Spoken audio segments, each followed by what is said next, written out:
नमस्कार दोस्तों, मैं हृदय मिश्र आप सभी का स्वागत करता हूं डिकोड एग्जाम के इस डेली करंट अफेयर्स प्रोग्राम में। कैसे हैं आप सभी लोग? आई होप आप सभी लोग अच्छे होंगे और अपनी पढ़ाई को बहुत ही बेहतर ढंग से कर रहे होंगे। और अगर नहीं कर रहे हैं तो भाई साहब करना शुरू कर दीजिए। आपका एग्जाम यानी कि आपकी परीक्षा बहुत ही निकट आ गई है और अगर ऐसे में मटरगश्ती करोगे, ऐसे में अगर जो है पढ़ाई नहीं करोगे तो दरअसल ये आपके भविष्य के लिए या आपके जीवन के लिए दरअसल क्या होगा, बहुत ही हानिकारक होगा। तो यदि आपको सफलता चाहिए, यदि आपको सक्सेस चाहिए, तो जितना समय आपके पास शेष है ऐसे में आपको दिन दुगनी रात चौगुनी मेहनत करनी चाहिए। यानी कि जितना आप स्टडी करते हो, अगर आपके पास समय है तो अपने समय को क्या कर लिए, थोड़ा सा और बढ़ा लीजिए। लेकिन समय ही सिर्फ नहीं बढ़ाना है, बल्कि ध्यान रखना है कि जितना आप पढ़ेंगे उतना उसे आप डाइजेस्ट कर पाएं, अर्थात उसको आप रिवीजन करें और वो आपका प्रिपेयर हो जाना चाहिए। इस बात का भी आपको विशेष ध्यान देना है। तो क्वांटिटी ज्यादा नहीं हो, बस क्वालिटेटिव स्टडी आपकी होनी चाहिए। ठीक है, आप भले ही कम घंटे पढ़ना, लेकिन ध्यान रखना कि वो कम घंटे आपके अपने होने चाहिए, बजाय इसके कि चैटिंग व्हाट्सएप फेसबुक आप कर रहे हो। ठीक है, जितनी देर पढ़ो दिल लगा के पढ़ो, फोन से, टैबलेट से, फोन से, इन सभी चीजों से आप दूर हो जाओ। फिर उसके बाद आप कुछ भी इस्तेमाल करो, कोई समस्या नहीं है। लेकिन जब तक पढ़ाई हो तब तक वो समय बेसिकली आपका होना चाहिए। ठीक है, चलिए तो बिना देरी के हम लोग सेशन को स्टार्ट करें। इसके पहले फटाफट आप लोग वीडियो को ज्यादा से ज्यादा शेयर कर दें ताकि इसका फायदा सभी लोगों को मिलता रहे। कम से कम एक एक दो लोगों को भी आप शेयर करेंगे इस वीडियो को, निश्चित तौर पर इससे जो है लोगों को फायदा होगा। तो आइए हम लोग जो है रिवीजन करते हैं लास्ट डे का, यानी कि कल हमने क्या कुछ पढ़ा था उसका आज हम रिवीजन करेंगे और उसके बाद फिर हम लोग आज के करंट अफेयर्स यानी कि 30 अगस्त के करंट अफेयर्स पर हम लोग चर्चा करेंगे। ठीक है, चलो सबसे पहले क्या है कि हाल ही में केंद्रीय गृह मंत्री अमित शाह द्वारा लद्दाख में कुल कितने नए जिले बनाए जाने की घोषणा की गई है। तो 5 जिले नए बनेंगे और पहले से 2 थे तो 7 हो जाएंगे। यानी कि कौन कौन से 5 जिले हैं ये भी हमने कल आपको बताया था, कल की वीडियो को आप लोग देख लीजिएगा। इसके अलावा हाल ही में किस राज्य सरकार के द्वारा श्री कृष्ण गमन पथ बनाए जाने की घोषणा की गई है, तो वो की गई है राजस्थान के मुख्यमंत्री के द्वारा। और बेसिकली इस गमन पथ को राजस्थान और एमपी दोनों लोग जो है मिलकर के बनाएंगे, दोनों सरकारें। ठीक है, इसके अलावा हाल ही में महिला समानता दिवस मनाया गया। कब मनाया गया? तो 26 अगस्त को, यानी कि 26 अगस्त को बेसिकली महिला समानता दिवस मनाया जाता है, याद रखिएगा। इसके अलावा हाल ही में किस देश के पूर्व प्रधानमंत्री सलीम होश का क्या हो गया है, निधन हो गया है। आपसे पूछा था कि उनका संबंध किस देश थे, तो वो बेसिकली लेबनान के पूर्व जो है पीएम रह चुके थे, याद रखिएगा। इसके अलावा हाल ही में भारत के पहले नागरिक अंतरिक्ष पर्यटक कौन बने हैं, ये प्रश्न हमने आपसे कहा था कि ये प्रश्न आपके एग्जाम के लिए क्या है, वेरी वेरी मोस्ट इंपॉर्टेंट है। इसको आप लोग क्या करिएगा, रट लीजिएगा। तो व्यक्ति कौन बन गए हैं? वो व्यक्ति बन गए हैं गोपी चंद्र थोटाकुरा, जो कि आंध्र प्रदेश के रहने वाले हैं। इसके अलावा हाल ही में 9वीं भारत ब्राजील संयुक्त आयोग की बैठक का आयोजन बेसिकली कहां पर किया गया, तो वो किया गया आपका नई दिल्ली में, भारत के नई दिल्ली में। इसके अलावा अंतरराष्ट्रीय बौद्ध परिसंघ के द्वारा कहां पर गुरु पद्म संभव के जीवन और विरासत पर 2 दिवसीय सम्मेलन आयोजित जो है करेगा, ये करेगा बिहार के नालंदा में। और कल हमने आपको टास्क दिया था कि आप लोग बौद्ध धर्म के बारे में क्या करिएगा, पढ़ लीजिएगा अच्छे तरीके से। क्या? बौद्ध धर्म के बारे में। यह फैक्ट इंपॉर्टेंट है। अगर हम बात जो है प्राचीन इतिहास की करते हैं तो उसमें कई सारे चैप्टर्स हैं जो आपके इंपॉर्टेंट है, जैसे कि आपका सिंधु घाटी सभ्यता जो है ये बहुत इंपॉर्टेंट है, इसको रेडी कर लीजिएगा। वैदिक सभ्यता आपके एग्जाम में कई बार पूछा था प्रश्न यहां से। इसके अलावा जो आपका जैन धर्म है और जो बौद्ध धर्म है इसको भी आप लोग रेडी कर लीजिएगा। इसके अलावा इक्का दुक्का प्रश्न कभी कभी शैव धर्म से भी पूछ लेता है, इसको रेडी कर लीजिएगा।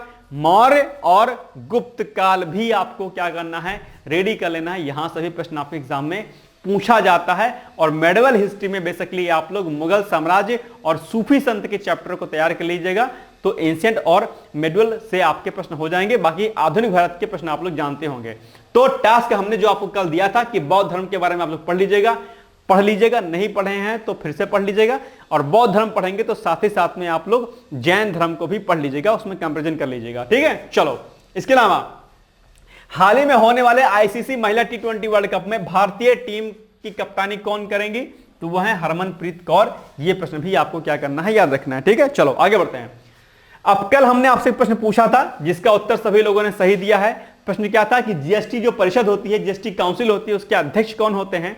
तो उसके अध्यक्ष होते हैं केंद्रीय कौन? वित्त मंत्री, यानी कि ए और नंबर ऑप्शन क्या हो जाएगा इसका? सही हो जाएगा। और जीएसटी क्या होती है इसके ऊपर हमने क्लास भी लिया है इकोनॉमिक्स की, तो आप लोग उसको भी देख लीजिएगा। आई थिंक 30 अगस्त यानी कि शायद आज ही जो है वो क्लास आपकी क्या होगी? रिलीज होगी। ठीक है, तो उसको आप लोग देख लीजिएगा शाम में। चलिए आगे बढ़ते हैं। अब आज का पहला प्रश्न देखते हैं हम लोग क्या है। तो आज का जो पहला प्रश्न है वो है कि हाल ही में किस सीमा को सील किया जा रहा है, यानी कि उस पर बैरिकेडिंग की जा रही है, उस पर बाड़ लगाया जा रहा है, तो वो कौन सी सीमा है? पहला ऑप्शन है आपके सामने, option number A Assam Bangladesh, Uttar Pradesh Nepal, Arunachal Pradesh चीन, या फिर इनमें से कोई नहीं। तो जो इसका सही उत्तर है वो जाएगा आपका ऑप्शन नंबर ए, अर्थात असम और बांग्लादेश की सीमा को क्या किया जा रहा है?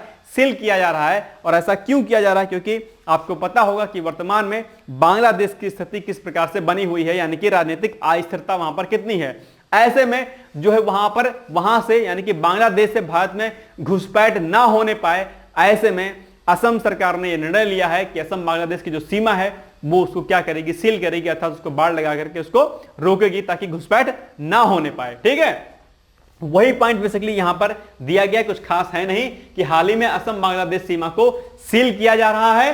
सीमा पर बाड़ लगाने से सीमा पार अवैध घुसपैठ पर क्या की जा सकेगी? रोक लगाई जा सकेगी। ऐसे में जब पड़ोसी देशों में अगर इस प्रकार की राजनीतिक अस्थिरता होती है या कोई धार्मिक उन्माद फैलता है, तो लोग जो है उस देश को छोड़ करके अलग पड़ोसी देशों में आते हैं, और ऐसे में कई प्रकार की घटनाएं भी इस देश में हो सकती हैं। ऐसे में आंतरिक सुरक्षा हेतु जो है दरअसल क्या किया गया है? सीमा पर बाड़ लगाया जा रहा है। यह भी आपको ध्यान रखना है। ठीक, चलिए नेक्स्ट है, हाल ही में किसे एनएसजी, क्या एनएसजी और एनएसजी कमांडोज के बारे में आप लोगों ने खूब सुना होगा, नेशनल सिक्योरिटी गार्ड जिसको हम लोग बोलते हैं। ठीक है, यानी कि हाल ही में किसे एनएसजी का महानिदेशक नियुक्त किया गया है। चार ऑप्शन आपके सामने दिए गए हैं। Option number A B Srinivasan को, या फिर विपुल कुमार को, अनुज सिंह को, या फिर डी इनमें से कोई नहीं। बताइएगा इसका सही उत्तर क्या होगा। तो इसका सही उत्तर होगा बेसिकली बी श्रीनिवासन, यानी कि अभी हाल ही में एनएसजी के जो नए महानिदेशक हैं वो कौन होंगे? बी श्रीनिवासन होंगे। ये आपको याद रखना है। 1992 बैच के क्या है? ये आईपीएस अधिकारी रह चुके हैं। आपको ये भी बिंदु क्या करना है? याद रखना है। तो आइए इसके बारे में हम लोग चर्चा करते हैं फटाफट। तो वरिष्ठ आईपीएस अधिकारी कौन? यानी कि इंडियन पुलिस सर्विस, ठीक है, अधिकारी कौन? बी श्रीनिवासन को एनएसजी का महानिदेशक नियुक्त किया गया है। और श्रीनिवासन भारतीय पुलिस सेवा के बिहार कैडर के 1992 बैच के क्या हैं? आईपीएस अधिकारी रहे हैं। ठीक है, उनका कार्यकाल कब तक का रहेगा? उनका कार्यकाल रहेगा 31 अगस्त 2027 तक ये अपने पद पर रहेंगे, यानी कि एनएसजी के महानिदेशक के रूप में दरअसल 31 अगस्त 2027 तक का इनका कार्यकाल रहेगा। कई बार आपकी परीक्षाओं में कार्यकाल पूछ लेता है कि वर्तमान में जिनकी नियुक्ति की गई है उनका कार्यकाल कब तक का रहेगा।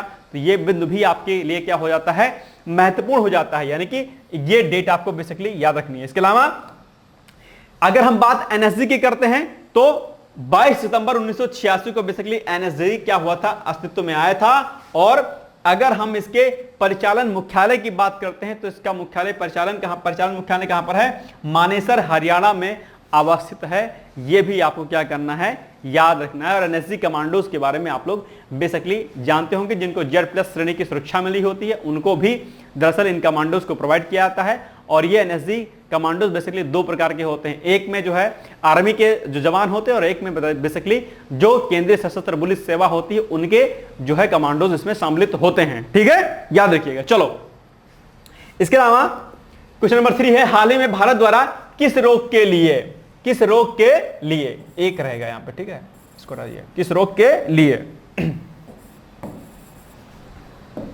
हाल ही में भारत द्वारा किस रोग के लिए स्वदेशी आरटीपीसीआर परीक्षण किट विकसित किया गया है? कौन सा ऐसा रोग है? उसके तो सामने आपके क्या है? कैंसर है, एड्स है, मंकी पॉक्स है, या फिर इनमें से कोई नहीं है। तो अगर इस पर गौर आप करेंगे तो बेसिकली जो मंकी पॉक्स अभी हाल ही चर्चाओं में है, मंकी पॉक्स को लेकर के दरअसल क्या किया गया है? हाल ही में जो है स्वदेशी आरटीपीसीआर परीक्षण किट को क्या किया गया है? विकसित किया गया। और मंकी पॉक्स के बारे में निश्चित तौर पर आप लोगों को पता होगा, इस पर हमने 2-3 प्रश्न ऑलरेडी पहले से कराया हमने आपको है, तो ज्यादा इसमें टेंशन आपको नहीं लेना है। ठीक है, और मंकी पॉक्स को लेकर के जिस तरीके से ये समस्या इसमें बढ़ रही है, तो WHO ने क्या किया है, विश्व स्वास्थ्य संगठन ने इस महामारी को अंतरराष्ट्रीय स्तर पर सार्वजनिक स्वास्थ्य आपदा घोषित किया गया है। और इसके पहले भी मंकी पॉक्स को लेकर के ऑलरेडी पहले भी दरअसल इस पर आपदा इसको घोषित किया गया था। तो भारत में भी आपदा घोषित की गई है और सबसे पहले मंकी पॉक्स को लेकर के जो है हाई अलर्ट किसने जारी किया, तो केरल ने शायद जारी किया था, यह भी हमने आपको बताया था। ठीक है, तो ये भी आपके लिए क्या है, इंपॉर्टेंट फैक्ट है। बाकी जो है मामले आप लोग इस पर जानते होंगे। अफ्रीका में दरअसल इनके मामले को जो है देखा गया है। ऐसे स्थिति में मंकी पॉक्स आपके लिए क्या हो जाता है, इंपॉर्टेंट हो जाता है। इसके अलावा हमने यहां पर WHO की साइट से कुछ इसके बारे में लिख रखा है। हालांकि ये मैटर आपका इंग्लिश में है, चाहे तो आप पढ़ सकते हैं, इसको आसान है, ज्यादा कोई कठिन नहीं है। तो आप लोग इसके बारे में जानते हो कि the monkeypox virus is an orthopox virus that causes mpox, जिसको हम लोग मंकी पॉक्स भी बोलते हैं। और सिम्टम्स वगैरह इसके बारे में लिखा है। और इसके अलावा आपको बहुत सारी चीजें इसमें ऑलरेडी पता होंगी। मैंने आपको यही बताया था कि मंकी पॉक्स बेसिकली 2 टाइप्स का होता है, ठीक है, जिसमें इसको एक को क्या कहा गया, क्लेड फर्स्ट बोला गया है, क्या क्लेड फर्स्ट, और दूसरा जो है वो क्या है, क्लेड सेकंड है। ठीक है, तो क्लेड सेकंड और क्लेड फर्स्ट इसके 2 फॉर्म होते हैं। इसके अलावा ये basically monkey pox zoonotic disease होती है। क्या होती है, जूनोटिक या जूनोसिस भी बोलते हैं। जूनोसिस का मतलब क्या होता है भाई साहब, जूनोसिस का मतलब होता है कि बेसिकली ये एनिमल्स टू ह्यूमंस में इसका जो इन्फेक्शन होता है, क्या एनिमल्स टू, क्या किसमें, ह्यूमंस, एनिमल्स टू ह्यूमंस। ठीक है, तो ये भी आपको क्या करना है, याद रखना है। यानी कि M pox is a zoonosis is a disease that transmitted from animals to क्या, ह्यूमंस। लेकिन इसके अलावा ये ह्यूमंस टू ह्यूमंस में भी क्या करते हैं, ये फैल जाती हैं। तो इसके बारे में मैंने इंग्लिश में लिखा है, कुछ कठिन वर्ड्स नहीं है, आप चाहेंगे तो इसको एक बार पढ़ लीजिएगा। और मुझे लगता है कि आपके मुख्य परीक्षा में पीसीएस के एम पॉक्स के बारे में शॉर्ट नोट्स आ सकता है, तो आप लोग कर लीजिएगा। तो हिंदी में मैंने एम पॉक्स के बारे में ऑलरेडी पिछले वीडियो में बताया था, इंग्लिश में नहीं बताया था। तो आप चाहें अगर इंग्लिश मीडियम के होंगे तो ये मैटर आप लोग क्या करिएगा, नोट डाउन कर लीजिएगा, आपके लिए क्या हो जाएगा, काम आ जाएगा। ठीक है, बाकी सारी चीजें ऑलरेडी हमने आपको यहां पर बताई हुई हैं। The diseases can also separated from humans to human, यानी कि ह्यूमन से लेकर एक व्यक्ति से दूसरे व्यक्ति में भी ये फैल सकती हैं। तो ये इंपॉर्टेंट है, इसलिए आप लोग इसको क्या करिएगा, रेडी कर लीजिएगा। राइट, चलिए नेक्स्ट है, हाल ही में भारत बायोटेक इंटरनेशनल लिमिटेड, किसके द्वारा, भारत बायोटेक इंटरनेशनल लिमिटेड ने किस रोग के बचाव के लिए एक नया ओरल वैक्सीन दरअसल क्या किया है, डेवलप किया है, यानी कि विकसित किया है। वो कौन सा डिजीज है, यानी कि वो कौन सा रोग है, ये रोग के नाम यहां पर दिए गए हैं। हैजा, जिसको हम लोग कॉलेरा भी बोलते हैं, तो हैजा या मलेरिया या डेंगू या फिर इनमें से कोई नहीं, ये आपको बताना है। ये प्रश्न भी आपके एग्जाम के लिए क्या हो जाता है भाई साहब, इंपॉर्टेंट हो जाता है। तो इसका जो सही उत्तर होगा वो होगा आपका ऑप्शन नंबर ए, यानी कि हैजा रोग के लिए, यानी कि कॉलेरा रोग के बचाव के लिए अभी एक नया ओरल वैक्सीन क्या किया गया, विकसित किया गया है। तो आपको पहली बात तो यही याद रखना है कि किस रोग के लिए वैक्सीन विकसित की गई है, आप कहेंगे हैजा के लिए। फिर प्रश्न पूछेगा आपसे कि किसके द्वारा इसको विकसित किया गया है, तो आप बताएंगे भारत बायोटेक इंटरनेशनल लिमिटेड के द्वारा दरअसल इस वैक्सीन को क्या किया गया है, विकसित किया गया है। तो 2 फैक्ट आपके लिए महत्वपूर्ण जाते हैं। ठीक है, तो पहला point same as it is वही है जो हमने आपको बताया। ठीक है, और बेसिकली हिलचोल आर नाम का यह टीका हिलमैन लैबोरेटरीज ने लाइसेंस के तहत विकसित किया गया है। ठीक है, इसके अलावा इसके लिए अमेरिका, यानी कि अमेरिका की मर्क और ब्रिटेन की वेलकम ट्रस्ट ने बेसिकली क्या है, इसमें फंडिंग की है, यानी कि धन की व्यवस्था की है इसके लिए। इसके अलावा अगर एक फैक्ट की और बात करते हैं, बेसिकली ये प्रश्न आपके एग्जाम में कई बार पूछा गया है कि जो हैजा यानी कि जो कोलेरा होता है वो बेसिकली कौन से प्रकार की डिजीज है, बैक्टीरियल या वायरल डिजीज है, तो आप कहेंगे बैक्टीरियल डिजीज है। कौन सा बैक्टीरिया होता है, तो उसका नाम है विब्रियो कोलेरी, और ये कई बार आपके एग्जाम में पूछा गया है, तो ये भी आपको याद रखना है। और अगर हम बात जीवाणुओं की कर रहे हैं तो एक बात ध्यान रखिएगा कि आपके बायो में यानी कि साइंस वाले सेक्शन में बेसिकली कौन कौन से डिजीज वायरल डिजीज होती हैं, कौन कौन सी एयरबॉर्न डिजीज होती हैं, कौन कौन सी जो क्या बैक्टीरियल डिजीज होती हैं, ऐसे प्रश्न आपके एग्जाम में पूछे जाते हैं। तो आज आपका पहला जो टास्क है वो पहला टास्क ये है कि आप लोग जो क्या कहते हैं, जो डिजीज वाला चैप्टर है उसको आप लोग क्या करिएगा, रेडी कर लीजिएगा। क्या, जो डिजीज का चैप्टर है, DISEASE, यानी कि बीमारियों का जो चैप्टर है उसको आप लोग क्या करना है, याद कर लेना है। कौन कौन सी वायरल डिजीज हैं, कौन कौन सी बैक्टीरियल हैं, या कौन कौन सी अन्य एयरबॉर्न डिजीज, वाटरबॉर्न डिजीज होती हैं। ये प्रश्न आपके एग्जाम में कई पूछा जाता है। तो बायो का सेक्शन है, इसको आप लोग रेडी कर लीजिएगा। एक दिन और मैंने टास्क दिया था कि डिजीज वाले चैप्टर को आप लोग क्या करिएगा, रेडी कर लीजिएगा। बायो में आपके विटामिन का चैप्टर बहुत इंपॉर्टेंट है, डिजीज का भी चैप्टर आपके लिए क्या हो जाता है, इंपॉर्टेंट हो जाता है। और जो ब्लड का चैप्टर है, यानी कि जो जिसमें हम लोग RBC WBC के बारे में पढ़ सकते हैं, हीमोग्लोबिन के बारे में पढ़ते हैं, यानी कि जो ब्लड का चैप्टर है आपके विज्ञान वाले विषय में, बायो वाले सेक्शन में, वो भी आपके लिए क्या हो जाता है, महत्वपूर्ण हो जाता है। तो समय मिलेगा तो ब्लड वाले चैप्टर को भी आप लोग और विटामिन के चैप्टर को भी देख लीजिएगा, याद कर लेना, नोट कर लो टास्क वाली कॉपी में जो आपने बनाई होगी। कॉपी नहीं बनाई है, वीडियो पर नए हो तो टास्क के लिए एक कॉपी अलग से बना लीजिए, क्योंकि मेरे द्वारा डेली आपको टास्क दिया जाता है जो कि आपके जीएस के पॉइंट ऑफ व्यू से क्या होता है, महत्वपूर्ण होता है। तो उसको आप लोग नोट डाउन करते रहिएगा, ठीक है। चलो नेक्स्ट है, हाल ही में केंद्रीय मंत्रिमंडल ने देश के औद्योगिक परिदृश्य को बदलने के लिए राष्ट्रीय औद्योगिक गलियारा विकास कार्यक्रम के तहत कुल कितने नए ग्रीनफील्ड औद्योगिक स्मार्ट शहरों को मंजूरी दी है। आपके सामने 4 ऑप्शन दिए गए हैं, 10, 11, 12 या 20। तो इसका जो सही उत्तर होगा वो होगा आपका कौन सा, 12, यानी कि option number C is the right answer. और ये जो 12 जो ये नए ग्रीनफील्ड औद्योगिक स्मार्ट शहरों को जो मंजूरी प्रदान की गई है, इसमें से 2 जो हैं वो आपकी कौन से हैं, यूपी के हैं। और यूपी में एक आपका क्या है, आगरा है, और दूसरा क्या है, दूसरा है आपका प्रयागराज। क्या है, प्रयागराज, जिसको पहले हम लोग इलाहाबाद भी बोलते थे, ठीक है। तो ये भी आपके लिए क्या हो जाता है, महत्वपूर्ण हो जाता है। आइए हम इसके फैक्ट के बारे में थोड़ा सा देखते हैं। तो हाल ही में केंद्रीय मंत्रिमंडल ने देश के औद्योगिक परिदृश्य को बदलने के लिए राष्ट्रीय औद्योगिक गलियारा विकास कार्यक्रम के तहत कुल 12 नए ग्रीनफील्ड औद्योगिक स्मार्ट शहर को क्या किया है, मंजूरी प्रदान की है। और इन परियोजनाओं से 10 लाख प्रत्यक्ष और 30 लाख अप्रत्यक्ष जो रोजगार होंगे वो क्या होंगे, सृजित होंगे। तो आपके मुख्य परीक्षा में प्रश्न भी ये सीधे पूछ सकता है बेसिकली कि ये जो औद्योगिक स्मार्ट शहर को जो मंजूरी प्रदान की गई है, ये रोजगार सृजन में किस प्रकार सहायक हो सकती है, व्याख्या कीजिए या चर्चा कीजिए। ऐसा प्रश्न आपके मेंस के प्रोस्पेक्टिव से इंपॉर्टेंट हो जाता है। तो इसको इस पॉइंट ऑफ व्यू से भी आप लोग क्या करिएगा, याद रख लीजिएगा, ठीक है। चलिए नेक्स्ट है, हाल ही में आपातकाल प्रबंधन के क्षेत्र में सहयोग पर संयुक्त रूसी भारतीय आयोग की दूसरी बैठक कहां पर आयोजित की गई। तो ये आपके सामने ऑप्शंस हैं, मॉस्को, नई दिल्ली, बेंगलुरु या फिर इनमें से कोई नहीं। तो इसका जो सही उत्तर होगा वो होगा आपका ऑप्शन नंबर ए, यानी कि ये बैठक बेसिकली दूसरी जो बैठक है वो मॉस्को में क्या की गई है, आयोजित की गई है। आइए इसकी व्याख्या हम लोग देखते हैं फटाफट। तो हाल ही में आपातकाल प्रबंधन के क्षेत्र में सहयोग पर, देखो आपातकाल प्रबंधन ये बहुत इंपॉर्टेंट चीज है कि जब कोई इमरजेंसी आती है उसमें उसको मैनेजमेंट करने के लिए किस तरीके से चीजों को किया जाता है, इन्हीं पर दरअसल इस बैठक का आयोजन किया गया था। इमरजेंसी जो सिचुएशंस होती है उसको कैसे हैंडल किया जाए, कैसे इसको टैकल किया जाए ताकि उसको प्रॉपर तरीके से मिटिगेट हम कर सकें प्रॉपर तरीके से।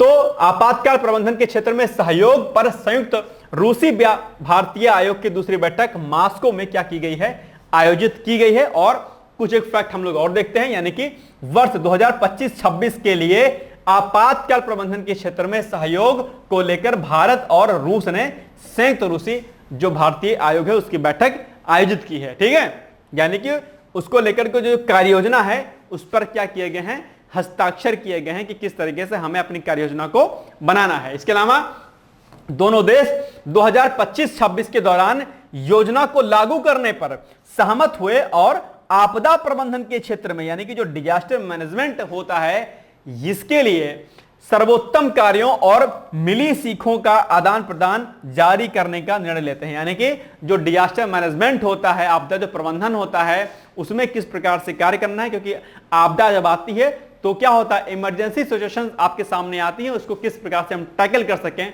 ये इन्हीं सारी बिंदुओं पर चर्चा करने के लिए इनको किस तरीके से जो है लागू किया जाएगा, इसके लिए ही बैठक का आयोजन किया गया था। और अगर बात हम आपदा प्रबंधन की करते हैं तो आपदा प्रबंधन आपके पीसीएस और यूपीएससी के मुख्य परीक्षा के पेपर 3 का एक टॉपिक है, डिजास्टर मैनेजमेंट। और वहां से कई बार जो है आपके परीक्षा में प्रश्न पूछा जाता है और प्री में भी आपदा प्रबंधन अधिनियम कब पारित किया गया था, यह प्री में भी आपसे पूछा जाता है। तो ये दोनों चीजें आपको याद रखनी है। आपदा प्रबंधन क्या होता है, सरकार इस पर किस प्रकार से कार्य करती है, सरकार ने क्या कुछ इसमें रिकमेंडेशन दिए हैं, अपने कौन कौन सी इसमें चीजें और कुछ हैं, ये आपको क्या करना है, याद रखना है। तो आप लोग मेंस के प्रोस्पेक्टिव से आपदा प्रबंधन वाले टॉपिक को रेडी कर लीजिएगा। तो आज आपका टास्क 2 क्या है भाई साहब, टास्क 2 है आपका कि आप आपदा प्रबंधन को क्या करिएगा, याद कर लीजिएगा, यानी कि उसको तैयार कर लीजिएगा। आपदा प्रबंधन जो आपने मेंस की टास्क वाली जो कॉपी आपने बनाई होगी उसी में आपदा प्रबंधन को आप लोग रेडी कर लीजिएगा। महत्वपूर्ण टॉपिक है आपदा प्रबंधन पर एक ना एक प्रश्न हर वर्ष पूछा गया है आपके एग्जाम में, याद रखिएगा इसको, ठीक है। चलो आगे बढ़ते हैं। नेक्स्ट है अंडर 17 विश्व कुश्ती चैंपियनशिप 2024 में महिला एकल का खिताब बेसिकली किसने जीता है। आपके सामने ऑप्शन दिए गए हैं, पाकिस्तान, भारत, अमेरिका, ब्राजील। तो इसका जो सही उत्तर होगा वो होगा आपका ऑप्शन नंबर क्या, बी, यानी कि भारत ने बेसिकली जो क्या है महिला एकल जो खिताब है उसको क्या किया है, जीत लिया है, जो कि पहली बार हुआ है ऐसा, ठीक है।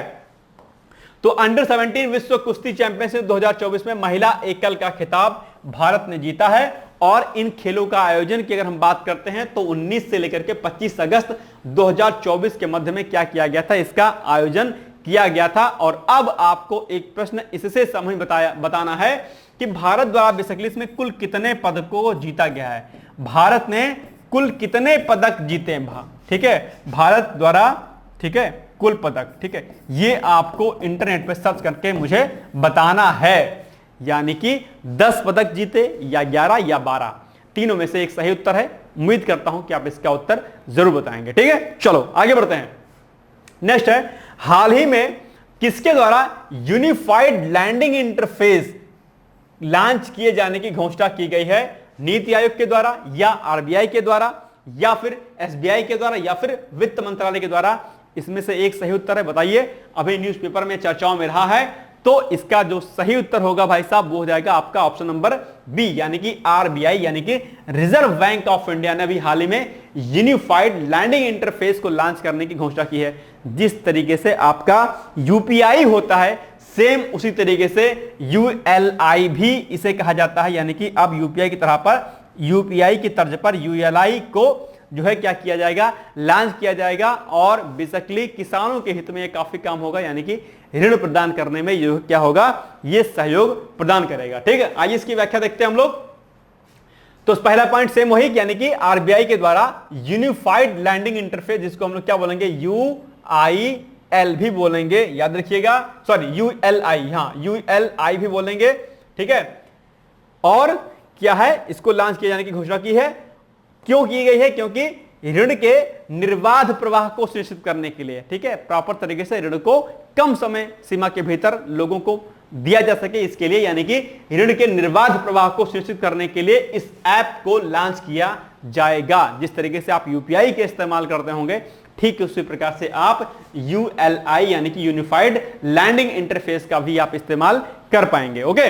इसके अलावा अगर बात हम लोग आरबीआई की करते हैं तो कई बार आपके प्रश्न जो है पूछ लेता है आपके एग्जाम में कि आरबीआई के वर्तमान गवर्नर कौन है, तो आप कहेंगे शक्तिकांत दास जो है अभी क्या है, अभी वर्तमान आरबीआई गवर्नर हैं। ये भी आपको क्या करना है, याद रखना है, ठीक है। चलो आगे बढ़ते हैं। अब आपके लिए पीवाईक्यूज का प्रश्न है। प्रश्न क्या है कि भारतीय वन्य जीवन के संदर्भ में फ्लाइंग फॉक्स, क्या फ्लाइंग फॉक्स के निम्नलिखित में से क्या है, चमगादड़ है या बी चील है या सी गिद्ध है या फिर इनमें से कोई नहीं। पीवाईक्यूज में आया हुआ प्रश्न है, वर्ष 2019 या शायद 2009 में आईएएस में भी यह प्रश्न पूछा गया था और पीसीएस में भी यह प्रश्न पूछा गया है कई बार। महत्वपूर्ण है, आप लोग इसका उत्तर जरूर दीजिएगा और आगे भी यह प्रश्न आपके एग्जाम में पूछा जा सकता है, तो याद रखिएगा इसको, ठीक है, इंपॉर्टेंट है। उम्मीद करता हूं कि आप ज्यादा से ज्यादा कमेंट करेंगे और मुझे आपके कमेंट का इंतजार रहेगा। एक बात और ध्यान रखिएगा, आपके हर एक कमेंट्स को मैं पढ़ता हूं और देखता हूं कि आपकी क्या कुछ क्वेरीज हैं, ओके। तो ध्यान रखिएगा, कमेंट करना है आपको। चलिए अब हम आते हैं मुख्य परीक्षा अभ्यास प्रश्न पर। मुख्य परीक्षा का अभ्यास प्रश्न क्या है कि अम्ल वर्षा क्या होती है, जिसको हम लोग क्या कहते हैं, एसिड रेन भी बोलते हैं। क्या बोलते हैं इसको, एसिड रेन भी बोलते हैं। तो पूछा है प्रश्न कि अम्ल वर्षा क्या होती है और इससे होने वाले हानिकारक प्रभावों को बताइए। ये बेसिकली आपके लिए क्या है, इंपॉर्टेंट है। और ये प्रश्न बेसिकली आपके आरओ, एआरओ और जो है पीसीएस के लिए, निबंध के लिए यानी कि एस्से के लिए भी क्या है, इंपॉर्टेंट है। तो आप लोग इसको निबंध के पॉइंट ऑफ व्यू से भी क्या करिएगा, रेडी कर लीजिएगा, चाहे आरओ के अभ्यर्थी हो या फिर पीसीएस के अभ्यर्थी हो, दोनों के लिए दरअसल क्या है, इंपॉर्टेंट फैक्ट है। और एसी ड्रेन को हमने एनवायरमेंट की क्लास में पढ़ाया है। जो लेक्चर मैंने प्रदूषण वाला लिया था, शायद कल या परसों में रिलीज हुआ था, परसों शायद रिलीज हुआ है वो लेक्चर, आप लोग प्रदूषण वाले चैप्टर को पढ़िएगा, लेक्चर को देखिएगा। वहां पर हमने एसी ड्रेन को बहुत ही अच्छे तरीके से आपको समझाया है।